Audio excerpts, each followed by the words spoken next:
오늘은 삼손을 통해서 마음을 빼앗기지 마라라는 제목으로 하나님의 말씀을 나누겠습니다.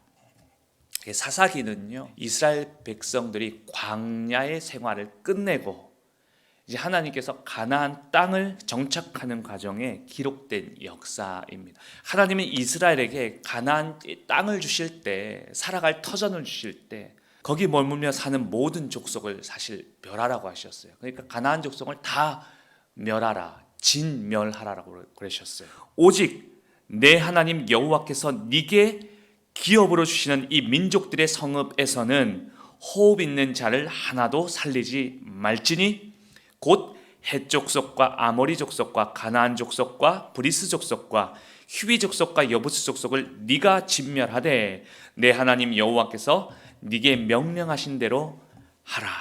하나님께서 당시 가장 나약한 민족 이스라엘로 가나안을 심판하신 이유는 다음 18절에 나와요.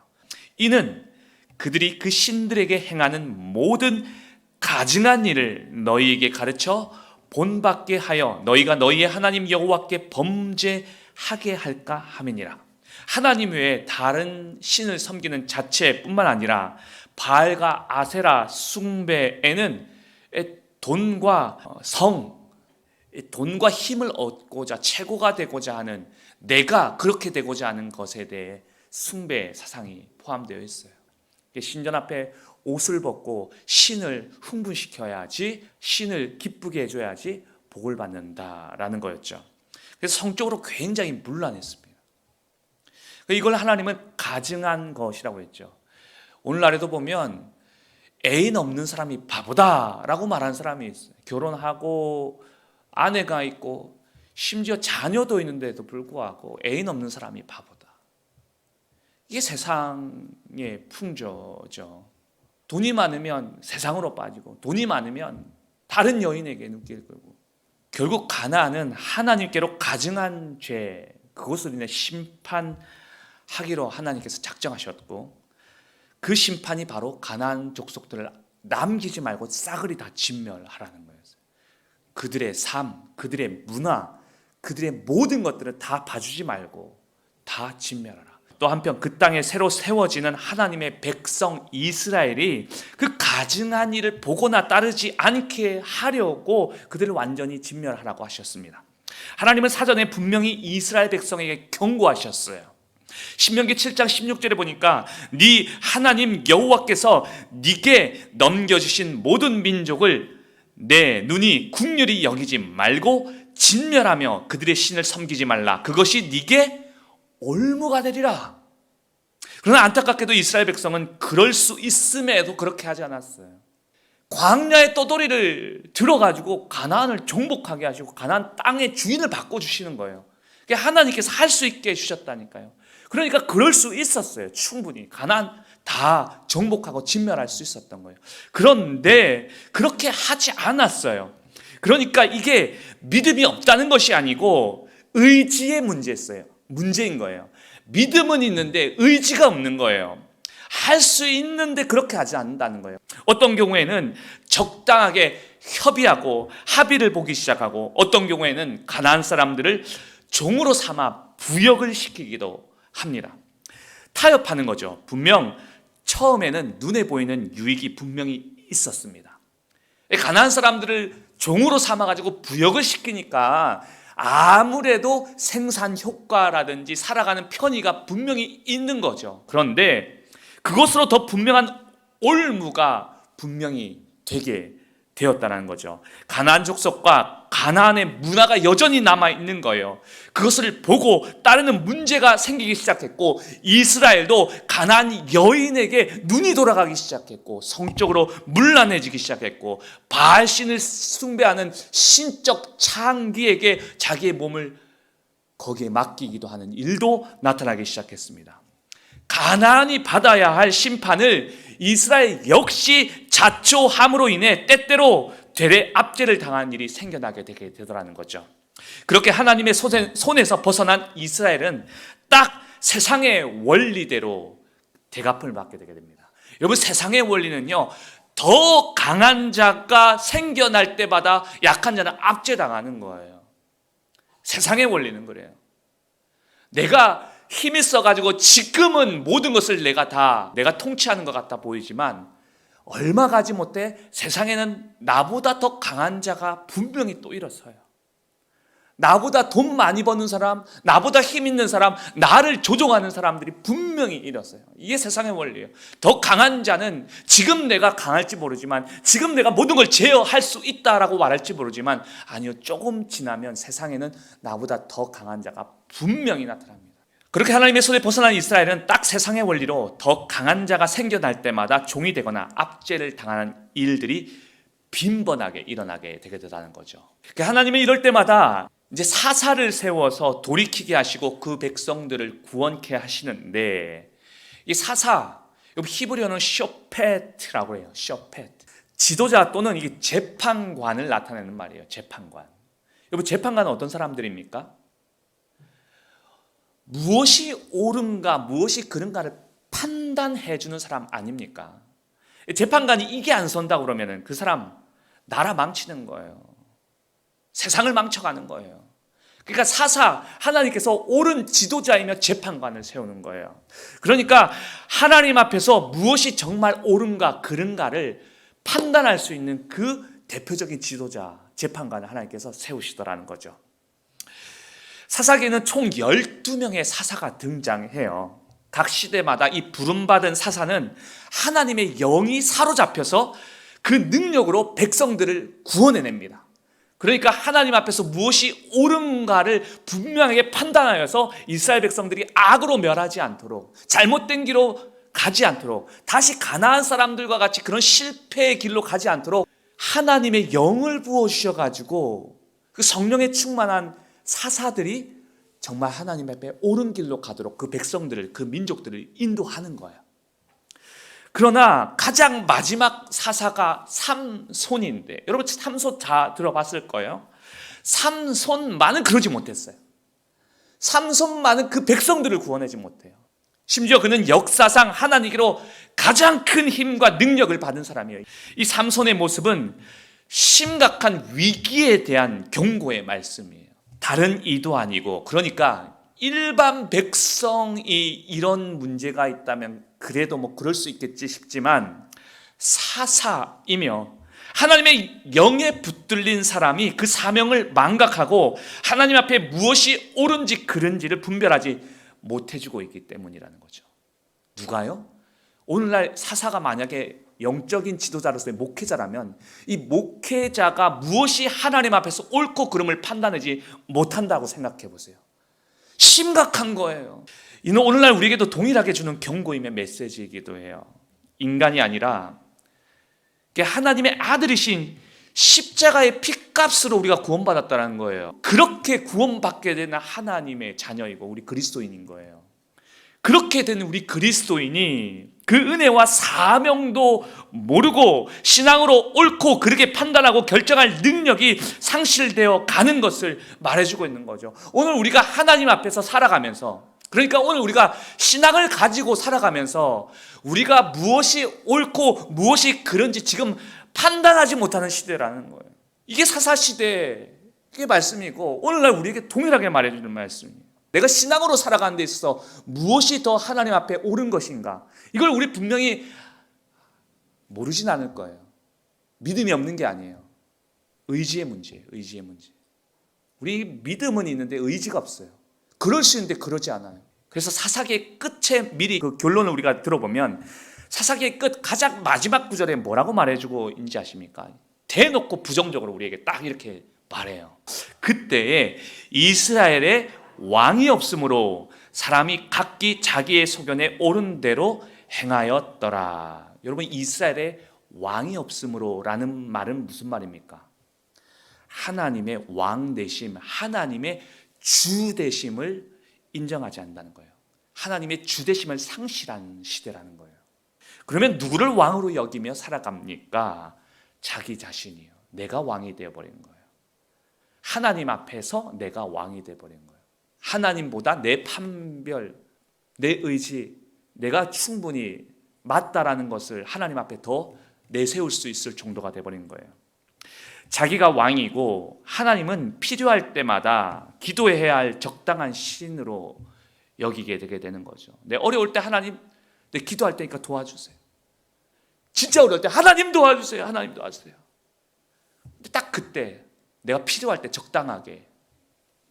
사실 따지고 보면 명칭으로는 신이지만 인간을 위한, 나를 위한, 사실 그건 신하 또는 종일 뿐입니다. 이를 명확하게 설명하는 말이 그 뒤에 보면 각기 자기의 소견에 옳은 대로 행하였다라고 표현하고 있죠. 자, 더 실감나게 표현해 드릴까요? 지 멋대로, 지 맘대로, 자기 좋을 대로 자기가 더 옳은 것으로 여기며 살았다라는 말이에요. 오늘 말씀은 삼손의 대표적인 자기 멋대로의 삶을 보여주는 한 장면이기도 해요. 이스라엘이 또 하나님 앞에 악을 행하자 하나님이 블레셋의 나라로부터 40년간 통치를 받게 하십니다. 한편으로는 하나님께서 이스라엘 백성들 그대로 놔두신 거예요. 여러분, 하나님께서 가만히 놔두면요, 강한 자가 약자를 통치한다니까요. 그 이스라엘 백성들이 하나님의 손에 떠나가지고 다시 한번 가나안 문화와 가나안 사람들과 그 여인들과 거기 가나안의 바알신을 따르다 보니까 하나님께서 놔두시는 거예요. 그러니까 또 가나안에 또 힘 있는 자가 이스라엘을 통치하고, 팔레스틴이 주변에 또 뭐 구스, 메소포타미아 계속해서 강한 자가 와서 이스라엘 백성들을 괴롭히는 거예요. 하나님 몇 년 동안 놔두신 거예요. 40년 동안 가만히 놔두니까 40년 동안 그렇게 이스라엘 백성들이 죽겠다 하는 거예요. 하나님은 그 백성을 죄와 블레셋의 압제로부터 구원하기 위해 삼손을 이스라엘의 사사로 삼으십니다. 특별히 그는 나시린으로 부름을 받게 되는데, 이 나시린이라는 게 하나님께로 전적으로 헌신하면서 신앙의 순수동을 보존하며 살아가는 자를 의미해요. 그래서 이 나시린에게는요, 순수함, 신앙의 순수함을 위해서 세 가지가 금지되는데, 첫 번째는 포도주와 독주를 가까이 해서 안 되는 것. 술을 가까이 하지 않는 거예요. 여러분, 신앙을 순수하게 더 하나님 앞에 나아가기 위해서는요, 사실 술을 가까이 하지 않는 게 좋아요. 뭘 가까이 해야 되겠어요? 성령에 취하라고 그러죠. 둘째로는 부정한 것을 먹거나 만져서는 안 돼요. 그러니까 이 부정한 것은 가까이 해서도 안 된다라는 것에 대해 말하는 거예요. 그리고 세 번째는 머리를 자르지 말아야 된다라고 해요. 그게 신앙의 하나님께 지켜낸 순수성에 대한 약속이에요. 태어나면서부터 죽는 날까지. 아마 정말 여러 가지 제약들이 있었을 거예요. 불편하겠죠. 자, 근데 그만큼 절제하고 하나님께 붙들린 사람인 만큼 하나님께서는 그에게 특별한 능력을 부여해 주시더라는 거예요. 맨손으로 사자를 찢어버리는 거예요. 심지어 여러분, 나귀 턱뼈를 가지고 칼과 창을 가졌던 이 블레셋 군인 1000명을 죽일 정도였다라고 말해주고 있어요. 칼로 창으로가 아니에요. 뭐 총이 아닌 거죠. 삼손에게 이런 특별한 힘과 능력을 주신 거예요. 그러나 그는 주신 은혜와 능력들로 하나님께 사로잡혀 살지 않았어요. 하나님 앞에 옳고 그름을 분별해야 할 그가 오히려 세상에 빠져서 자기의 본분, 사명을 망각하며 살아갑니다. 그는 자주 블레셋에 가기를, 자주 세상에 머물기를 좋아했어요. 하나님께 더 신앙의 순수성을 보존하고 지키며 살아가야 되는 근데 블레셋 구경 가고 싶은 거예요. 세상에 구경 가기를 좋아하는 거예요. 결국 블레셋 여인에게 마음을 빼앗기고 이방 블레셋 여인과 결혼을 마음먹게 됩니다. 지금 그 백성을 구원하라는 하나님의 그 사명을 가지고 태어나고 부르심 받은 자인데 그 백성을 구원할 생각은 안 하고 세상 블레셋 가보니까 그 블레셋 여인이 어쩜 그리 이쁘고 아름다운지 거기에 마음을 팔려가지고, 부모도 이 삼손은 나실인 아닙니까? 이 삼손이 블레셋 여인과 결혼한다는 걸 절대 허락하지 않아요. 그런데도 불구하고 이 삼손의 고집을 또 꺾을 수가 없습니다. 하나님이 주신 능력, 오히려 진짜 이 확고한 것까지도 세상을 자기 좋을 대로 써버리는 거예요. 그때 삼손의 마음을 이렇게 나타내고 있는데요. 사사기 14장 3절 중간에 보면 이렇게 표현하고 있어요. 내가 그 여자를 좋아하오니 나를 위하여 그 여자를 데려오소서 하니라. 이거 뭐 여자라고도 이렇게 한번 읽어볼 필요도 있고 우리가 세상이라고도 한번 넣어서 읽어볼 필요도 있어요. 내가 그 세상을 좋아하오니 나를 위하여 그 세상의 것을 데려오게 하소서, 가지고 오게 하소서. 내가 그 여자를 좋아하오니 라는 말은 곧 내 눈에 좋은 대로 그 여자를 취하게 하여 주세요. 그러니까 자기 눈에 좋은 대로 행동하겠다라는 표현이에요. 곧 이것이 사사기의 마지막 절과 동일하게 맞게 떨어져요. 내가 눈에 좋은 대로 행하겠다. 다시 사사기 21장 25절에 보니까 그때 이스라엘에 왕이 없으므로 사람이 각기 자기의 소견에 옳은 대로 행하였더라. 자기 멋대로 지 멋대로 자기 좋아하는 대로 그렇게 행하겠다라는 거죠. 이로 인해서 결국 삼손이 잃게 되는 게 뭐겠어요? 뭘 잃었어요? 자기 보기에 좋은 대로 행하니까 뭘 잃어버린 거예요?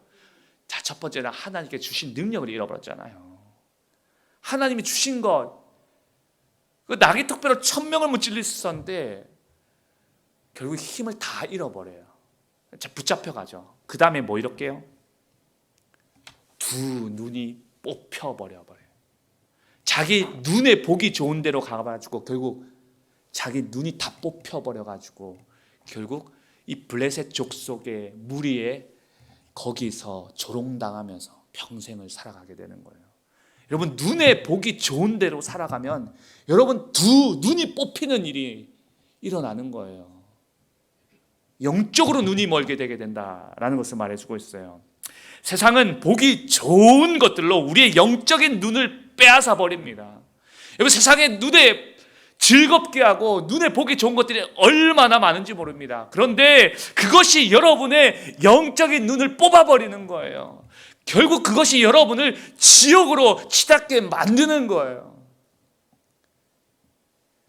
태초의 사탄도 아담과 하와로 선악과를 계속해서 관심을 가지고 주목하게 만들더라는 거죠.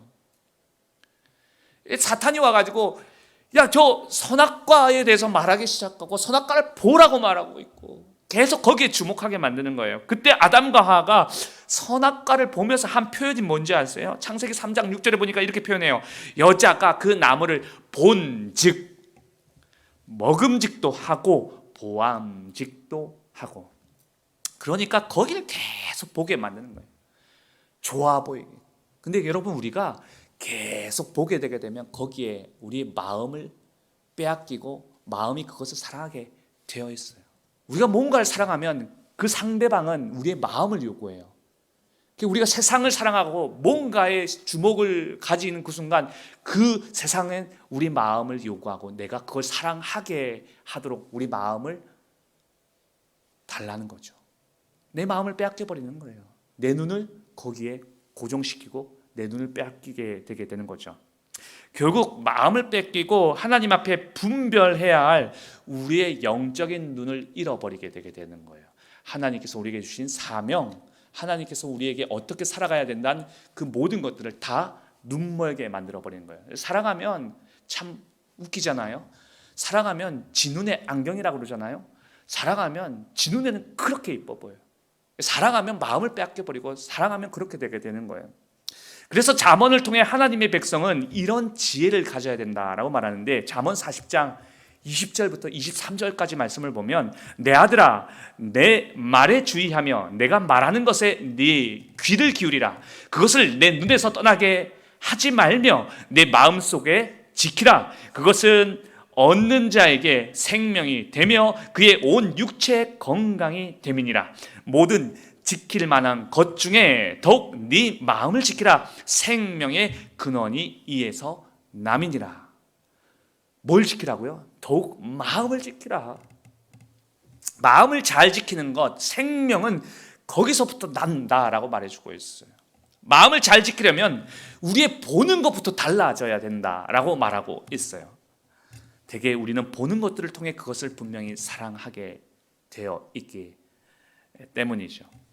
하나님의 말씀과 하나님 나라에 대해 주목하고 그걸 바라볼 수 있는 자가 되어야 되는데, 예배가 우리의 삶이 되기까지 교회로 우리의 일상이 주목이 되어야 되는데, 그것을 떠나지 않게 하는 것이 참 중요한데, 그런데 우리의 시선과 삶이 대개 보면 지금 어디에 주목하고 살아갑니까? 시간만 나면 뭔가 재밌는 거 없을까? 즐거운 것 없을까? 저 자신에도 마찬가지. 저 역시도 유튜브를 보면서, TV를 보면서 TV에 나에게 즐거움을 줄 수 있는 거 없을까? 나한테 유익 줄 수 있는 거 없을까? 그리고 우리 시선이 이 즐거움, 이 세상의 유혹, 거기에 집중하게 만들고 거기에 빠지게 만들게 하는 거예요. 근데 참 이게 희한해요. 어느 순간 TV를 마음에 주는, 눈을 준 순간 나의 대부분의 시간을 이 TV에 내 마음을 다 빼앗기고 살아가더라고요. 내 삶의 대부분이 참 이 TV에 굉장히 많은 시간을 빼앗겨 버려요. 근데 이제 요즘은 TV가 재밌는 게 많이 없더라고요. 핸드폰을 보기 시작했는데, 야, 핸드폰 보니까 요즘 유튜브가 참 볼만한 게 많아요. 유튜브 보는데 진짜 거짓말 안 하고 1시간 넘게도 그냥 한번 이게 봐지더라고요, 이게. 여러분, 우리가 TV에 빠져 있고 즐거움에 빠져 있고 세상에 빠져 있고 유튜브에 빠져 있고 핸드폰에 빠져 있고 세상의 재미 즐거움에 다 빠져 있고, 문제는 거기에 우리의 눈을 들인 거기에 우리의 마음과 시선, 내 삶까지도 거기에 다 빼앗겨 버린다는 거예요. 조금이라도 시간이 내서 예배의 삶을 살아보려고, 말씀을 한번 읽어보려고, 하나님을 좀 더 생각하고 바라보려고, 여러분, 그런다면 우리가 새삼의 이념에 거기에 우리의 정신 팔리겠습니까? 여러분, 우리 마음과 시선을 잘 지키려면요, 그것에 따른 분명한 울타리가 있어야 돼요. 울타리라는 게 뭐예요? 위협이나 위험이 되는 것으로부터 막아 보호하도록 만드는 거예요. 세상에 여러 가지 위험이나 위협들이 있잖아요. 그것에 주목하게 만드는 이 사탄의 위험이 있잖아요. 보이지 않지만 분명히 나를 죄 가운데로 거기에 주목하게 만드는 뭔가가 있잖아요. 그걸 막으려면 울타리를 잘 쳐야죠. 위험으로부터 나를 잘 보호할 수 있도록요. 그 울타리의 분명한 기준이 이게 하나님의 말씀이 또 되어야 되는 것이, 내 생각에는 이것이 옳은 것 같은 데가 또 되어서는 안 된다는 거예요. 여러분, 모든 것들이 이 지켜내는 것에는 부단한 노력들이 필요해요. 근육을 만드는 것까지는 할 수 있어요. 근데 근육을 계속 유지하는 게 어렵더라고요. 다이어트 또 한 번 하고 다음에 하고 또 할 수 있어요. 근데 다이어트하고 그거 다 계속해서 유지하는 게 그렇게 진짜 어렵더라고요. 그걸 어느 시점에 한두 번 만들 수 있을지 몰라도 유지하는 건 어려워요. 신앙도 말씀으로의 삶도 은혜도 구원도 받을 때가 분명히 있지만 그거 유지할 때가 진짜 무지하게 어려워요. 신앙이 유지할 때가.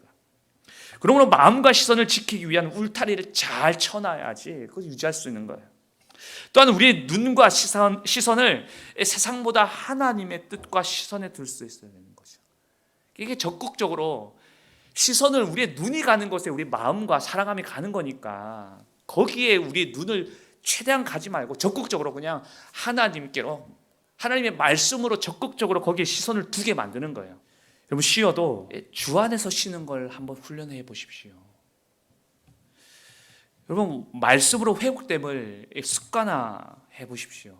TV가, 유튜브가, 핸드폰이 세상의 즐거움과 유익보다 말씀과 예배와 교회에서 시선을 더 두도록 하고 거기에서 내게 진짜 회복을 주는 것을 여러분 훈련하셔야 돼요. 여러분, 훈련된 사람과 훈련되지 않은 사람의 차이는 굉장히 큽니다. 전장에서는 훈련받은 사람과 훈련받지 않은 사람은요, 여러분 목숨이 오가는 거예요. 생사의 갈림이 달라진다는 거죠. 하나님 앞에서 신앙으로 무엇이 옳고 그른지를 분명히 분별할 수 있는 훈련을 가져야 돼요. 근데 이 훈련하지 않고 훈련 없이 한 번에 성령으로 은혜로 되었다느니 그런 한 번에, 여러분 단번에 은혜 받았다는 사람만큼 그것만큼 또 쉽게 단번에 넘어진 사람도 없더라고요. 훈련은 제대로 받아야 돼요. 오랜 기간 받아야 돼요. 세상에서 살아가지만 우리는 분명 누구에게 속해 있습니까? 하나님이 여러분을 이 땅에 보내신 그리스도인으로 먼저 부르시고 하나님의 자녀 삼으신 그 분명한 이유가 있고 그걸 잊으시면 안 됩니다. 그걸 우린 사명이라고 그러죠. 하나님이 그렇게 우리를 부른 이유, 그 사명이 분명히 있습니다. 도대체 내게 주신 그 분명한 사명이 무엇인지 혹시 잘 모르시겠습니까? 나는 하나님이 나를 이 땅에 보내는데 날 뭐하라고 살아는지 모르겠어. 근데 하나님께서 모든 이에게 동일하게 주신 공통된 선포해 주신 이 말씀만큼은 확실한 사명이 있는데 누구 하나도 빠뜨릴 수 없는 이 동일한 하나님께서 이 사명, 이건 잊지 말고 살아야 되는 사명이 있는데 그게 뭐냐면 마태복음 28장 18절이잖아요. 하늘과 땅의 모든 권세를 내게 주셨으니 그러므로 너희는 가서 모든 민족을 제자로 삼아 아버지와 아들과 성령의 이름으로 침례를 베풀고 내가 너희에게 분부한 모든 것을 가르쳐 지키게 하라. 볼지어다 내가 세상 끝날까지 너희와 항상 함께 있으리라 하시니라. 여러분, 이것만큼은 우리가 이 땅에 살아가면서 분명히 그리스도인이라면 반드시 받은 사명입니다. 권세, 우리에게 예수님께서 주신 그 권세, 오늘 예수 이름으로 오늘도 우리에게 권세 주셨습니다. 오늘 우리에게 은혜 주셨습니다. 우리를 자녀, 하나님의 자녀 삼아 주셨습니다. 그것으로 우리는 전도하여 제자 삼고 분부한 말씀대로 가르쳐 지키게 하고 세상 끝날까지 주님과 함께하는 삶으로 끝까지 이것을 지켜내는 것, 우리의 마음과 시선을 주님께로 지켜내는 저와 여러분이 되어야 된다는 것. 여러분, 마음을 빼앗기지 않는 저와 여러분 될 수 있게 축복합니다. 하나님께 빼앗기지 않는 사람은 그게 아니라요. 사단에게 빼앗기지 않는 사람. 여러분, 우리의 마음을 우리의 눈이 가는 대로, 우리의 눈이 보는 대로 분명히 쏠리게 되어 있습니다. 여러분의 눈, 여러분의 마음 어디에 사로잡혀 계십니까?